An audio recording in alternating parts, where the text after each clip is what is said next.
সোমা মাইতিকে আঘাত করা হলো, চিত্র সাংবাদিকের মাথা ফাটিয়ে দেওয়া হলো। সংবাদ মাধ্যম, সাংবাদিকরা যেখানে গণতন্ত্রের একটা স্তম্ভ, সেখানে একজন গণতান্ত্রিক প্রধান হয়ে, প্রশাসনিক প্রধান হয়ে, পুলিশ মন্ত্রী হয়ে এইভাবে দায়িত্ব আমরা এড়াতে পারি না। যদি সেখানে কোথাও কোনোভাবে মানুষ জড়ো হয়, সেটা ঈদের জন্য হতে পারে, জুম্মার জন্য হতে পারে, দুর্গাপুজোয় হতে পারে, যে কোনো কারণেই হতে পারে, কিন্তু সেই জমায়েতটা আইনের আওতার বাইরে যাবে কেন? শৃঙ্খলার বাইরে যাবে কেন? নৈরাজ্য সেখানে সৃষ্টি হবে কেন? তাহলে পুলিশ আছে কি করতে? কেন তাকে জনে জনে গিয়ে পুলিশের কাছে হাত জোর করে বলতে হবে একটু জায়গা দেবার জন্য, বাঁচানোর জন্য? তারপরও কেন পুলিশ নিষ্ক্রিয় থাকবে? তাহলে আমাদের ভরসার জায়গাটা কোথায়? পুলিশের কাজ তাহলে কি? এইভাবে যখনই যেখানে নারীর চুলে হাত পড়েছে, সেখানেই কিন্তু ধ্বংসের সূত্রপাত হয়েছে। তাহলে কি আমরা ধ্বংসের দিকে, আমরা সেই অমোঘ বিনাশের দিকে এগিয়ে যাচ্ছি? নারী শক্তিকে এই যে অপমান করা, অবমাননা করা, এটা বন্ধ হওয়া উচিত। এবং সার্বিকভাবে এই যে রেল অবরোধ হয়ে গেল, জাতীয় সড়ক অবরোধ হয়ে গেল, চারিদিকে লক্ষ লক্ষ মানুষের হয়রান হলো, এটার কি জবাব আছে? সেখানে কেবলমাত্র একজন প্রশাসনিক প্রধানের দায়িত্ব নয় মন্দির বা মসজিদ উদ্বোধন করা, প্রশাসনিক প্রধানের দায়িত্ব নয় কেবল ধর্মের পৃষ্ঠপোষকতা করা। এদেশে শিক্ষা কোথায়? এদেশে স্বাস্থ্য কোথায়? এদেশে মানুষের বেঁচে থাকবার স্বাধীনতা কোথায়? নিরাপত্তাহীনতায় প্রতিটা মানুষ এখানে ভুগছে। সেইখান থেকে মানুষের উদ্ধারের কি উপায় আছে? কেমন করে আমরা সুবাতাস, গভীর একটা আস্থা করজ্জ্বল ভবিষ্যতের দিকে প্রয়াণ করতে পারি, সেইটা আপনাকে নিশ্চিত করতে হবে। সেইভাবে একটা দেশকে, একটা রাজ্যকে, একটা জনসংগঠনকে চালিত করতে হবে।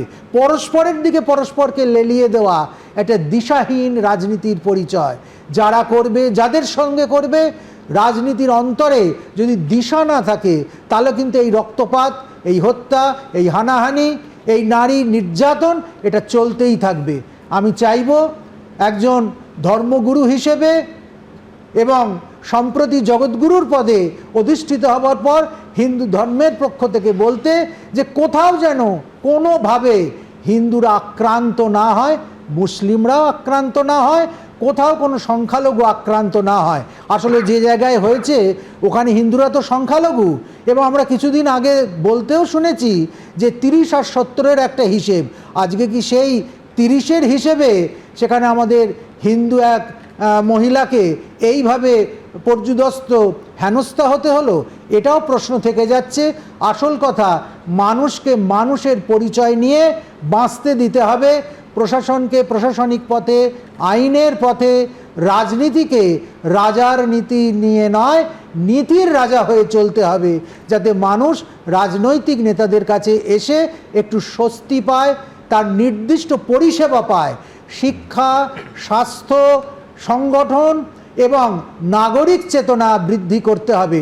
নচেত ধর্ম আর রাজনীতি এই নিয়ে রাজনৈতিক নেতারা এত বেশি মাথা ঘামাচ্ছে, তাতে ধর্মেরও সর্বনাশ হচ্ছে, আর রাজনীতি কোন জায়গায় গিয়ে পৌঁছেছে তা তো আমরা সকলে দেখতেই পাচ্ছি।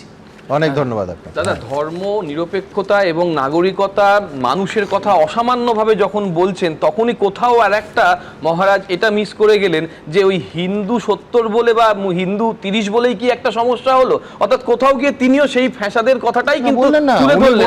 আমি কোট আনকোট যে একদল উস্কানি দিচ্ছে, একদল তাতাচ্ছে, আরেক দল তার সুবিধা নিচ্ছে, মেরুকরণের কথা বলছেন, 100 বার বলেছেন। কিন্তু সত্য, আমি শেষ করব দাদা, কিন্তু যে কুরুর কথা বললেন, যে বস্ত্রহরণের কথা বললেন, সেখানে কৃষ্ণর কথাটা উনি মিস করলেন। এখানেও কিন্তু কৃষ্ণরূপে সেই টোটোওয়ালা এসেছিল। এবং আবারও বলছি, আমার পুলিশ এখনো, কলকাতা পুলিশ 1 নম্বর, এখনো আমার পুলিশ পশ্চিমবঙ্গ অন্য রাজ্যের পুলিশ থেকে এগিয়ে। এখানে যেমন গৌরী লঙ্কেশ হবে না, এখানে রাঘবেন্দ্র বাজপেয়ী হবে না, তেমনি স্ট্যান স্বামী হবে না। দাদা, যে মহান মানুষটি টোটো করে সোমাকে উদ্ধার করছে, তার কৃষ্ণ হওয়ার কথা ছিল না, কৃষ্ণ হওয়ার কথা ছিল পুলিশ বাহিনী। একাধিকবার পুলিশ তার ভূমিকায় ফেল করেছে। আমি একটু জাস্ট বলছি যে অসাধারণ দুজনে বললেন, বিশেষ করে পরমাত্মানন্দজি যেভাবে বললেন যে দ্রৌপদীর বস্ত্রহরণ, মহাভারতের কথা, তেমনি শকুনির পাশা খেলা। এবং এখানে শকুনিটাকে টিএমসি না বিজেপি আমি জানি না, কিন্তু আমি বলছি টোটো চালকের কথা এখানে এসেছিলেন, আমি খালি বলছি যে বাকিবুল্লাহ সাহেব বললেন, এর আগে আমরা দেখেছি বাবুল সুপ্রিয় যখন বিজেপির এমপি, এখন অবশ্য তৃণমূলের বিধায়ক, যখন ওই আসানসোল রানীগঞ্জে তাণ্ডব চালাচ্ছে, নৈরাজ্য সৃষ্টি করছে, ইমাম রশিদি সাহেবের ছেলে খুন হওয়ার পর তিনি যেভাবে শান্তির বাণী দিয়েছিলেন, এটাই আমাদের আমরাও সেই মানে কোনো প্রতীক থাকে তাহলে সেই দিন তার অবস্থান আর ওই ওই ওই অশ্রু সজল চোখে একজন বাবা তার পুত্রের মৃতদেহের সামনে যেটা বলেছিলেন সেটা পশ্চিমবঙ্গের সব থেকে বড় বিজ্ঞাপন। একদম। দেখুন, যেটা ইমাম রশিদি বলেছিলেন সেটাই তো হওয়া উচিত, কিন্তু যারা এখানে তাতাচ্ছেন, যেটা বাকিবুল্লাহ সাহেব বললেন, একদম ঠিক কথা বলেছেন, কারা তাতাচ্ছেন? তাদের রাজনৈতিক ফায়দার জন্য তাতাচ্ছেন, এবং অবশ্যই পশ্চিমবঙ্গে ভারতীয় মুসলমান তাদেরকে তাতিয়ে ভুল বুঝিয়ে একটা যে অরাজকতা সৃষ্টি হচ্ছে, সেটা তো এই রাজ্যে বাকিবুল্লাহ সাহেব বলুন কে করছে, তার নিজের। আরে আপনি কাদের হয়ে বলছেন?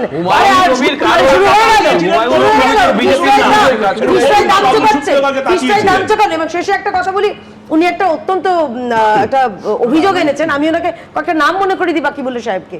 অঙ্কিত শর্মা, দিল্লি দাঙ্গায় আইবির অফিসার, তাকে 78 বার তাকে কুপিয়ে মারা হয়েছিল।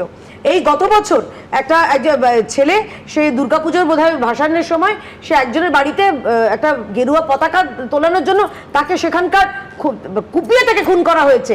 এই 2020 সালে বিহারে তখন একটা সরস্বতী পুজোর বিসর্জনের সময় একটা বাচ্চা ছেলে 16 বছরের, তাকে গুলি করে মারা হয়েছে। কানহাইয়া লালের তার গলা কিভাবে কেটে তাকে খুন করা হয়েছে আমরা ভুলিনি। আমি নামগুলো বলছি না, কিন্তু উনি যদি এইভাবে অভিযোগ করে,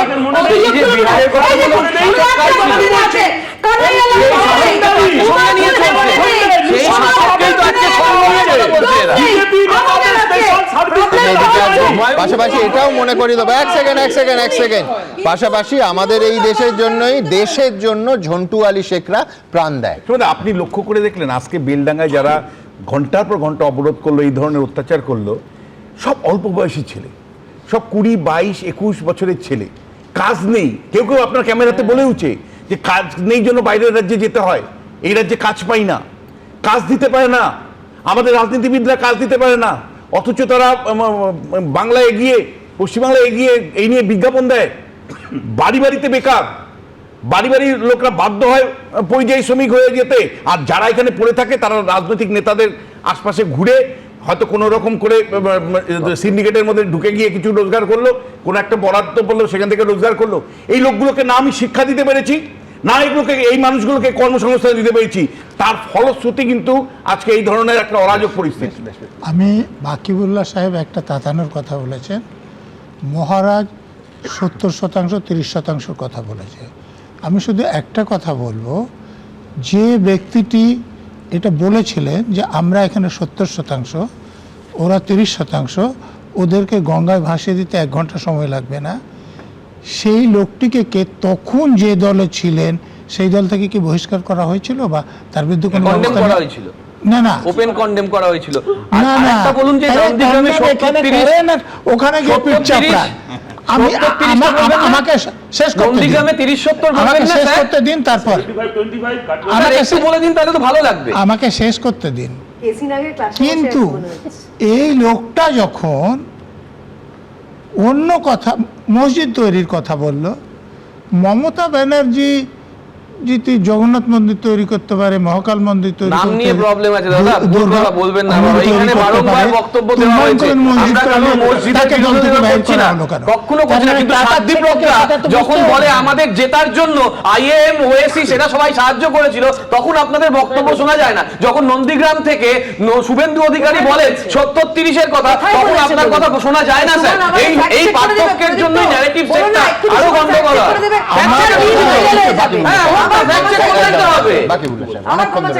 আমি বলবো যে আমি আপনাদের চ্যানেলে এসে এর আগেও বলেছি যে মাননীয় হুমায়ুন কবির সাহেবের যে 70 আর 30-কেও যেমন আমরা নিন্দা জানিয়েছি, বিরোধী দলনেতার মুসলিম বিধায়কদেরকে চ্যাংদোলা করে রাস্তায় ফেলে দেবো, এটাও আমরা তীব্র নিন্দা জানিয়েছি।